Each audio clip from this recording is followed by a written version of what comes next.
පන්දුවයිම නවත්තනු ලැබුවා. ඔව් දැන් එය තාක්ෂණික දෝෂය නිසා පිටියේ සිටි විනිශ්චයකරු නොදැවුණු ක්‍රීඩකයෙක් හැටියට සටහන් කළා.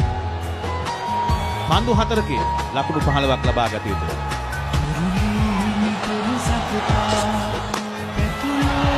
ලකුණු 4ක් විය යුතුයි. ලකුණු 4යි දාසුන් ශානක ශ්‍රී ලංකා කණ්ඩායම ජයග්‍රහණය කරා කැඳවාගෙන යාමට ප්‍රබල උත්සාහයක. තවත් ලකුණු 4ක් 44යි දාසුන් ශානක ශ්‍රී ලංකාව 166යි කඩලු 6යි.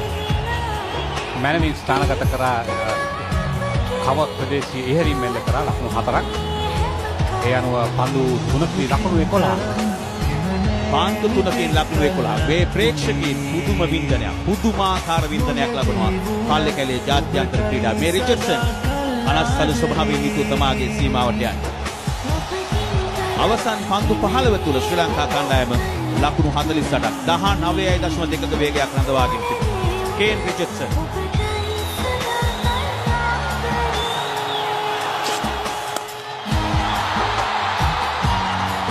තවත් ලකුණු 4ක්. තවත් ලකුණු 4ක්.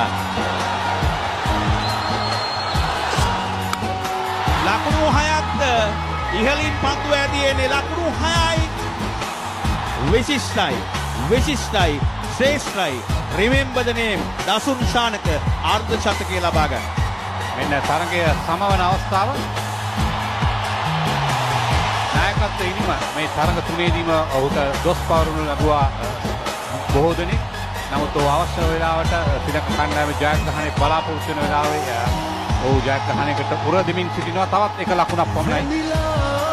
අලංකාර ලොෆ්ටස් ස්ප්‍රේ ඩ්‍රයිව් පහරෙන් ලකුණු 6 ලබාගෙන තමාගේ අර්ධ ශතකය සම්පූර්ණ කරගන්නවා. මේ ලසිත් මාලිංග ප්‍රීතියෙන් නිපිල ගොස් තිබෙනවා.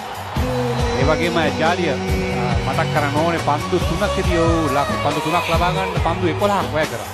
නමුත් අවසානයේදී ප්‍රතිඵලය ඔහු ලබා ගැනීම සිටිනවා. තව එක කඩවීමක් පමණයි පසු කරන්න තිබෙන්නේ.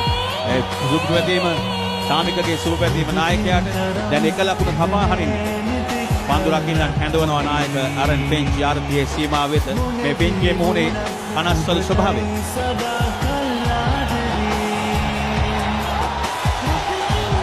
සියලුම ක්‍රීඩකයන් එක් ක්‍රීඩකයෙක් පමණයි සිටින්නේ හතරේ සීමාව අසල. තීරණාත්මක පන්දුව. කේන් රිචඩ්සන් පන්දු යවන පිටිකරුවා නායක දසුන් ශානක උපදෙස් ලැබෙනවා කේන් රිචඩ්සන්ට. පල්ලේ කැලේ ජාත්‍යන්තර ක්‍රීඩා පිටියේ 35000කට අධික ප්‍රේක්ෂකයන්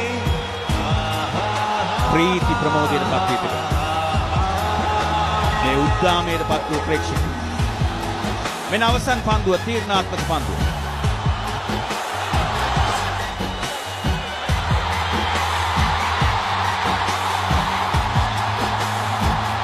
ජයග්‍රහණය ලබා ගන්නවා ශ්‍රී ලංකා කණ්ඩායම. ප්‍රබල ඕස්ට්‍රේලියාව ලෝක ශූර ඕස්ට්‍රේලියාව පරාජයට පත් කරමින්